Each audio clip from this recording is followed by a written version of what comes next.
오늘 함께 볼 말씀은 성경 잠언 4장 20절부터 27절까지의 말씀입니다.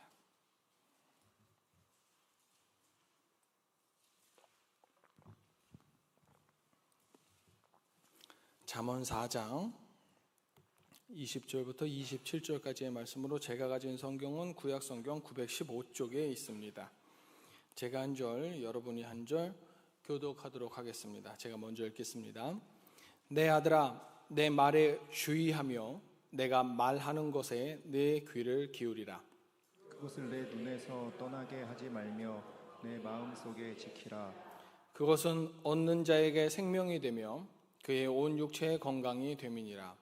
모든 지킬 만한 것 중에 더욱 내 마음을 지키라. 생명의 근원이 이에서 남이니라. 구부러진 말을 내 입에서 버리며 비뚤어진 말을 내 입술에서 멀리하라. 내 눈은 바로 보며 내 눈꺼풀은 내 앞을 곧게 살펴. 내 발이 행할 길을 평탄하게 하며 내 모든 길을 든든히 하라. 좌로나 우로나 치우치지 말고 내 발을 악에서 떠나게 하라. 아멘. 잠언이라고 하면 우리는 보통 좋은 말들을 모아둔 책, 이런 이미지를 많이 떠올리게 됩니다. 물론 그 안에 이제 짧고 또 좋은 말들, 깊은 말들이 많이 모여 있다 보니까 그래서 내 마음에 드는 구절을 따로 적거나 이제 머릿속에 암송하기도 하고, 그래서 마음이 헛헛하거나 이럴 때 한 구절을 펴서 음미하기도 하는 그런 책의 대명사가 또 잠언 아닌가 싶은데요. 근데 그러다 보니까 잠언은 자연스럽게 어떤 한 부분만을 발췌해서 그 부분만 읽는 책으로 여기기 쉬울 때가 있습니다. 하지만 오늘 본문이 포함된 이 4장은 그렇게 한 부분만 읽기에는 좀 어울리지 않는 장이에요. 처음부터 끝까지의 내용이 한 아버지가 자기 아들에게 들려주는 인생의 권면이기 때문입니다. 특히 오늘 본문이 이제 20절부터 27절까지의 권면은 그 아버지가 아들에게 해주는 권면 중에서 가장 핵심인 마지막, 앞으로 이 세상으로 네가 나가서 살아야 할 한 인생, 그거를 통째로 짚어주는 내용이라고 할 수 있습니다.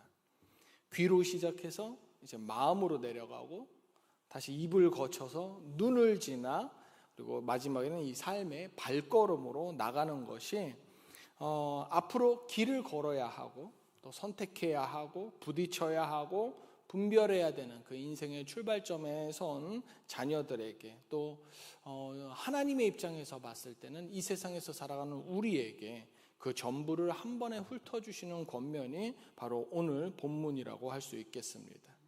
그 권면의 첫 시작은 내가 말하는 것에 네 귀를 기울여라 입니다. 쉽게 말해서 귀를 기울여라. 우리는 보통 이제 인생의 출발길, 이 인생의 시작점을 이야기하면 당연히 어디로 갈까? 이런 발걸음부터 생각을 합니다. 어떻게 걸어야 되지? 어디로 가야 되지? 무엇을 해야 되지? 그런데 성경은 이 발걸음보다 귀를 먼저 말을 하는 겁니다. 걸어가기 전에 들어야 된다는 거죠. 성경이 말하는 이 순서가 중요합니다. 사실요, 사람은요, 바쁘면 잘 듣지 못합니다. 그리고 듣지 못하니까 자기 생각으로 움직이고요. 자기 생각으로 움직이니까 처음에는 괜찮아 보일지 몰라도 어느 순간 이제 마음이 흐려지고, 그러다 보면 말이 거칠어지고 보는 눈이 기울어지고 결국 걸음까지 삐뚤어지는 겁니다. 그래서 하나님은 우리에게 무조건 열심히 살라고 말씀하신 것이 아니라 먼저 귀를 기울여라, 들어라. 하나님의 말씀을 귀에 담아두라고 하십니다. 사무엘상 3장을 보면 이제 어린 사무엘이 밤중에 하나님의 부르심을 듣는 장면이 나오지 않습니까? 이 어린 사무엘은 이때 성막 가까이에서 밤을 지새우고 있었거든요. 하나님의 집, 또 제사장 엘리 곁에 있었는데, 그래서 사무엘이 있는 자리는 분명 거룩한 자리였어요. 그렇게 구별된 자리에 있음에도 불구하고 자신을 부르는 소리가 하나님의 음성인지 사무엘이 한 번에 알아채지 못합니다. 그래서 하나님께서 처음 부르실 때 엘리에게 달려가고 두 번째 부르실 때도 또 엘리에게 달려갑니다. 부름은 들었는데 그 음성이 지금 누구에게서로부터 나오는 것인지 분별하지 못한 것이죠. 여러분, 우리도 마찬가지가 될 수 있습니다. 지금 이 시간 우리가 예배 자리에 앉아 있는 것, 예배 자리에들 앉아 있는데 이 예배 자리에 앉아 있는 것과 하나님의 말씀을 듣는다는 것은 같은 말이 아닐 수 있습니다. 지금 내가 교회 안에 있다는 것하고 내가 주님의 말씀 앞에 서 있다라는 것, 이게 같은 말이 아닙니다. 몸은 앉아 있는데 마음은 이미 딴 데 가 있을 수 있지 않습니까? 잠시 뒤에 내가 해야 할 일, 또 오늘 내가 만나야 될 사람, 해결해야 될 이야기들, 이런 문제들로 지금 이 자리에서 내 머릿속에 가득 차 있을 수 있거든요. 그러니까 우리가 정말 조심해야 하는 것은 지금 내가 하나님 앞에 있으면서도 하나님의 말씀을 놓칠 수 있으니까 주의해야 된다, 이겁니다. 하나님의 음성을 듣지 못했었던 그 어린 사무엘은 엘리가 교정을 해주고 난 다음에야 말씀하옵소서 주의 종이 듣겠나이다 이렇게 대답하지 않습니까? 그제서야 움직이는 아이에서 듣는 종으로 서게 된 겁니다. 신앙이 바로 여기서부터 시작됩니다. 내가 무엇을 하겠다라는 그 열심보다 하나님께서 무엇을 나에게 말씀하시는지를 먼저 듣는 거, 바로 이겁니다. 그런데 또 이렇게 듣는 것만으로는 당연히 부족합니다. 그래서 21절에서는 그것을 네 눈에서 떠나게 하지 말며 내 마음속을 지키라 이래요. 들은 그것이 있는데 그것을 네 마음속에 지켜라 이렇게 말합니다. 귀로 들은 말씀이 마음으로 내려가야 합니다. 굳이 마음까지 지켜야 되나? 잘 들으면 됐지. 근데 그 이유가 있습니다. 23절에 잘 나와 있죠. 생명의 근원이 이에서 남이니라. 우리 마음은 우리 각 사람의 근원이기 때문에 그렇다는 거예요. 이건 지금 하나님께서 우리의 참 깊은 곳을 건드리시는 건데요. 사람은 보면요, 저를 포함한 대부분이 보통은 눈에 보이는 일을 해결을 하려고 합니다. 어떤 일정을 잘 정리를 하고 사건의 시간을 맞추고 상황을 수습하고 문제를 막 조정을 하죠. 그리고 그런 일들을 잘 마무리를 하면 오늘 하루 보람차다 이렇게 생각을 할 수 있어요. 이렇게 뭔가 일을 처리하는 데 집중을 해요. 그런데 하나님은 이렇게 보이는 일이 아니라 그보다 더 깊은 곳, 우리의 마음속을 생각하시는 분이신 겁니다. 그 이유는 방금 전에 말한 이유 그대로입니다. 우리의 삶은 결국 우리 마음에서 출발하기 때문에 주님의 시선은 우리의 마음에 꽂혀 있는 거예요. 어떤 외국의 공익 광고를 한번 본 적이 있습니다. 농구 경기장에 수많은 관중이 들어서서 아주 시끌벅적하고 활기찬 분위기, 경기장 실내 체육관 같은데 사람 많으면 막 저절로 있어도 기분이 붕붕 뜨는 그런 그 분위기였어요. 그런데 그 중에서 관중석에 앉은 중년의 두 남성이 이렇게 나란히 서 있어요. 근데 그 중에 한 사람은 막 주변 사람들과 어울리면서 음료도 마시면서 아주 활기차게 이 경기를 잘 즐겨요. 그런데 바로 옆에 서 있는 또 다른 한 사람은 참 조용해요. 어딘가 이 경기장 분위기에 어울리지가 않는 거예요. 그래서 옆에 있었던 이 활기찬 남자가 이 조용하고 침울해 보이는 사람을 잘 챙기는 거죠. 경기장에 왔으면서 왜 이래? 라고 하면서 막 과자도 나눠주고 음료도 나눠주고 어깨동무도 막 열심히 해서 막 응원도 하고 막 이러는데 그 다음 경기도 그렇고 그 다음 경기도 그렇고 다 그렇게 해요. 어떻게든지 챙기려고 해요, 이 활기찬 사람이. 근데 워낙 분위기에 안 맞으니까 계속 조심스러운 거예요. 걱정스러운 거예요. 이 사람은 혹시 좀 다른 마음이 있지 않나. 그런데 네 번째 경기 날 뜻밖에도 그 활기찬 사람이 자리에 안 보이는 거예요. 그리고 갑작스러운 충격이 전해집니다. 그 활기찬 사람이 바로 우울증으로 세상을 떠났다는 거예요. 그러면서 공익 광고의 자막에 한 줄이 딱 떠요. 보이는 것이 전부가 아닙니다. 뭘 말하는 거예요? 사실 활기차 보이던 그 사람이 사실은 가장 외로운 사람이었다는 거죠. 겉으로는 멀쩡해 보여도 마음이 무너지면 사람은 오래 버티지 못합니다. 하나님이 우리 마음에 대해서 갖고 계신 그 관심, 이게 되게 현실적인 거예요. 얼마나 현실적이면 우리 삶에서 얼마나 현실적이고 우리 삶에서 중요한 부분이면 이 사회적으로 공익광고로도 만들지 않습니까? 우리는 자꾸 우리의 삶을 기술적으로 버티려고 할 때가 많아요. 힘드니까, 어려우니까 좀 더 잘 조절해보자. 좀 더 부지런히 일해보자. 좀 더 참아보자. 좀 더 삶의 경험을 쌓아보자. 이러면 잘 될 것 같다. 이래요. 여러분, 이게 근원의 문제는 해결 안 하고 자기 마음의 근본적인 문제를 해결 안 하고 삶의 기술로서 넘기려는 시도인 거죠. 쉽게 말해서 돈 진짜 많으면 걱정 없이 살 것 같기는 하죠. 그래서 돈 많이 벌려는 거, 여러분, 이게 근원적인 문제를 해결하는 것이 아니라 기술적으로 문제를 급급하게 넘기려는 시도인 겁니다. 근데 하나님께서는 그게 아니라고 하시는 거죠. 정말 지켜야 되는 것은 부가적인 것이 아니라, 기술적인 것들이 아니라, 돈과 같은 것들이 아니라 중심이라고 하시는 겁니다. 그것도 우리 안의 마음인 이 중심이요. 교회도 마찬가지입니다. 특히 이제 오늘 주일이라서 예배를 준비할 때도 있고, 식당에서 수고할 때도 있고, 교사로 섬길 때도 있고, 사실 가만히 보면 이 모든 자리가 대부분 우리의 손이 먼저 움직여야 되는 자리들 아닙니까? 그러다 보면 나도 모르게 내가 지금 하나님 앞에 잘 서 있는가? 이런 질문보다 지금 빨리 해야 돼. 이런 결심이 먼저 서기가 쉽죠. 물론 급한 것은 급하니까 먼저 해야죠. 그런데 그러다가 중심을 뒤로 밀어버리게 된다는 겁니다. 한두 번 그럴 수는 있습니다. 급한 일이라는 단어 자체가 당장 처리해야 되는 일이라는 말이 있지 않습니까? 그럼 당장 해야죠. 급한 일이니까요. 문제는 그런 급한 것이 우선되는 방식으로 계속 삶이 지속이 되면 봉사는 하는데 주님 앞에 서 있는 감각이 흐려진다는 거죠. 사람이 수고는 하는데 마음이 메말라 간다는 겁니다. 그래서 이 봉사와 섬김이 참 귀하고 중요한 일임에도 말씀이 빠진 봉사로 인해서 사람이 쉽게 지치게 됩니다. 말씀에 의지해서 하나님께서 주신 힘으로 걸어가야 되는데 자기 힘으로 버티려고 하니까, 기술적으로 넘어가려고 하니까 결국 못 버티는 거거든요. 여러분, 자기 힘으로는 삶을 못 버팁니다. 야고보서 1장 22절을 보면 너희는 말씀을 행하는 자가 되고 듣기만 하여 자신을 속이는 자가 되지 말라라고 말씀을 하세요.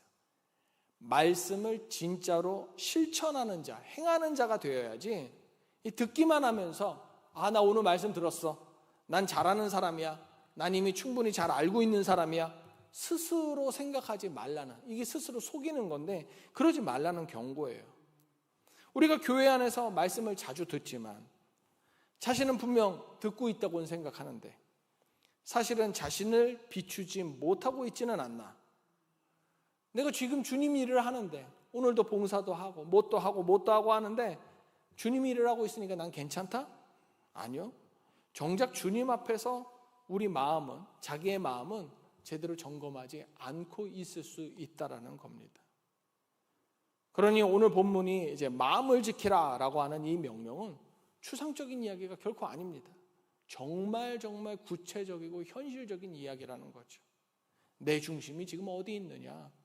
중요한 질문입니다. 그리고 곧바로 이제 24절로 이어집니다. 구부러진 말을 내 입에서 버리며 비뚤어진 말을 내 입술에서 멀리하라. 참 정확합니다.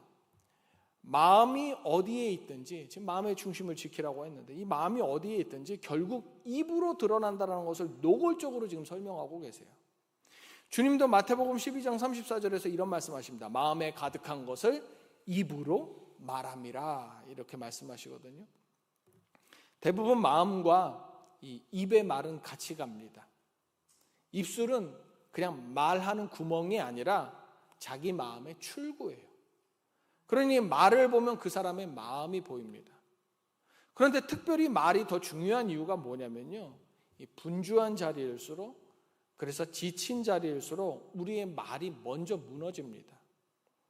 우리가 보통 큰 죄는 조심하면서도 말로 저지르는 잘못에는 둔감하고요, 또 그래서 그거 갖고 상처를 받고 그래 이러면서 변명으로 일관할 때가 많습니다. 하지만요, 여러분, 실제를 보면요, 사람 사이의 관계를 상하게 하는 것은 사건이 아니라 어디서부터 시작합니까? 내 말에서 시작합니다. 좋은 분위기를 한순간에 무너뜨리는 것도 말이고요, 공동체를 메마르게 하는 것도 말에서 시작합니다. 툭 던진 한마디, 급한 말, 날선 반응, 이런 말들이 쌓이면 사람의 마음은 서로가 금방 다치게 되죠.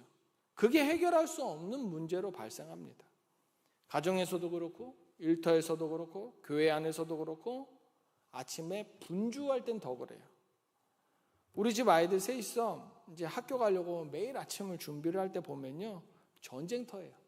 막 고등학생 하나, 초등학생 둘, 거기다가 막내는 여자, 욕실은 하나인데 누구는 씻어야 하고 누구는 화장실을 가야 하고, 자기가 쓴 수건 아무렇게나 바닥에 던져놓으면 큰오빠는 발에 걸려서 넘어지고, 당연히 큰 소리 나고 난 아니라고 막 그러고, 그 신경질 난 상태로 엄마한테 물통 달라고 소리 지르면 듣는 엄마는 왜 그렇게 소리 지르냐고, 소리 좀 낮추라고, 아침마다 4시나 챙기느라 정신없다고, 가만히 누워있는 나는 왜 넷에 끌어들이는지. 그래요. 그러니까 서로를 살피기보다 이제 이렇게 처리하려고 하고, 마음을 듣기보다 결과부터 맞추려고 하고, 그래서 말은 점점 더 짧아지고 딱딱해지고, 아침에 기분 좋게 나가는 경우가 그렇게 많지는 않은 것 같아요. 아이들이 그러고 나가면요. 하나님 바로 그 지점을 지적하시는 겁니다. 마음이 지켜지지 않으면 입술이 먼저 비뚤어진다고, 우리 마음이 말씀이 아니라 일에 가 있으면, 해야 될, 처리해야 될 것에 집중되어 있으면 입의 말이 강하게 나올 수밖에 없어요.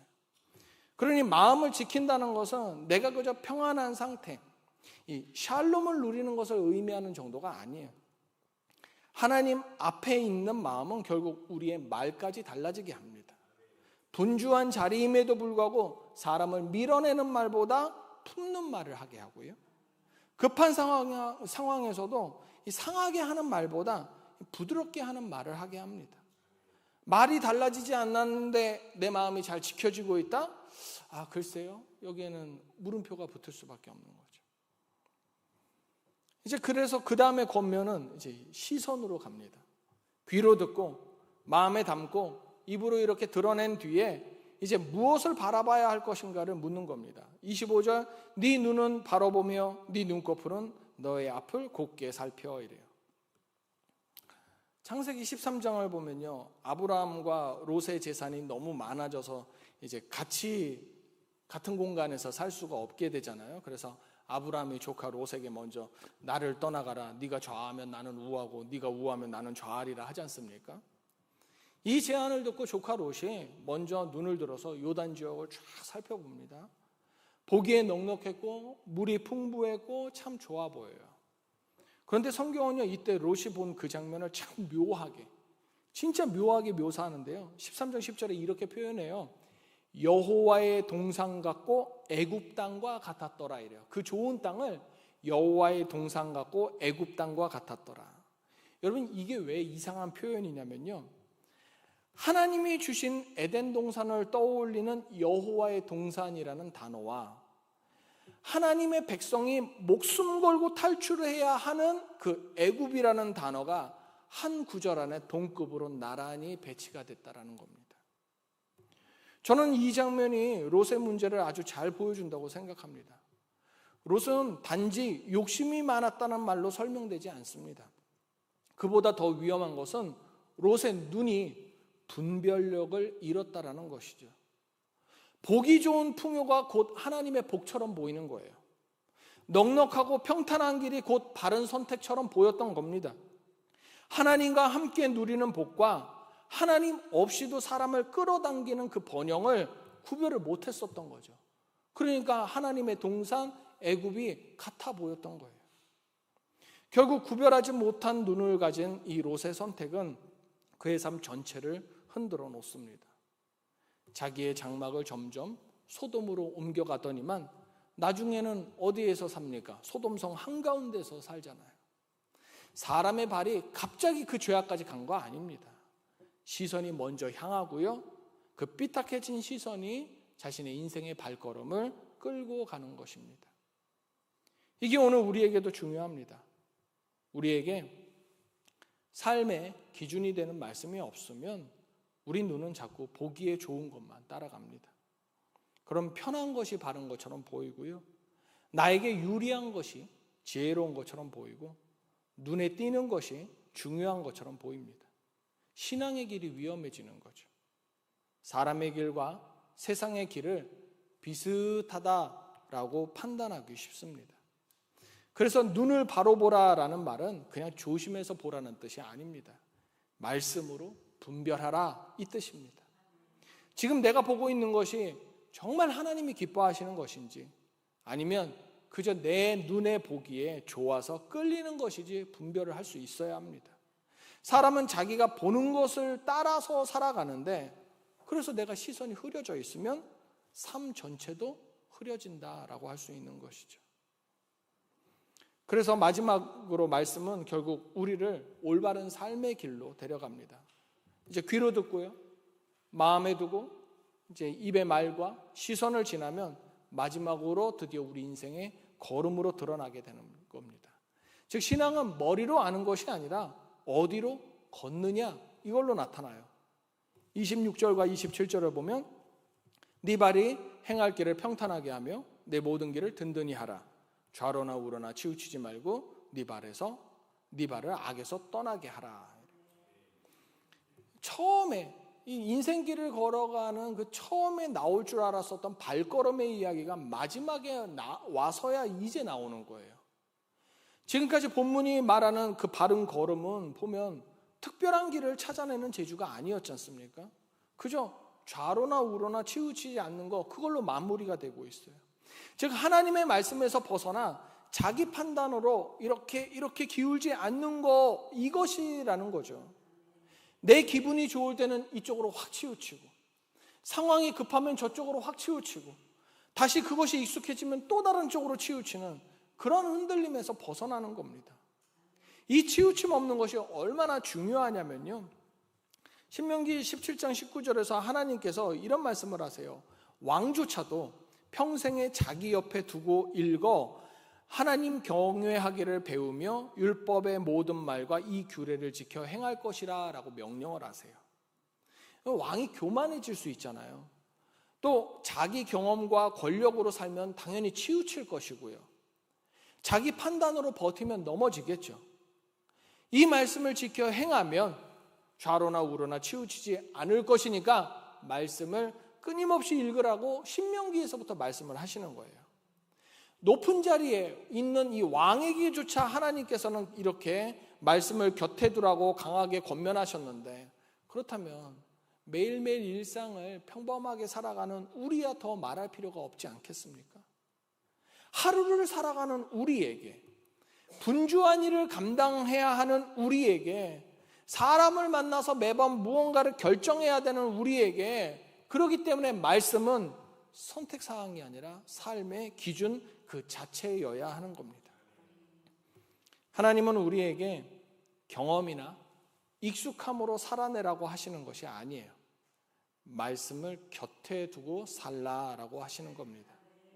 그래야 마음이 교만해지지 않고 시선이 흐려지지 않고 내 길이 좌로나 우로나 치우치지 않기 때문에 그렇습니다.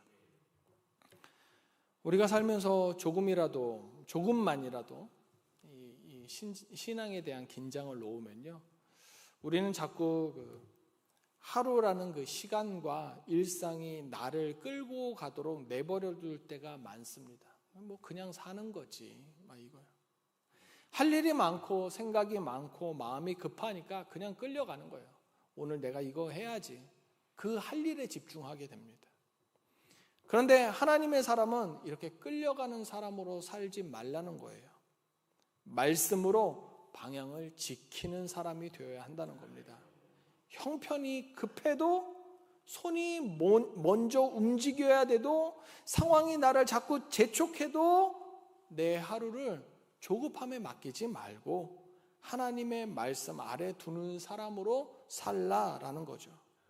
그러니 우리가 이제 다시 매일과 같이 사실 다짐해야 되는 것은,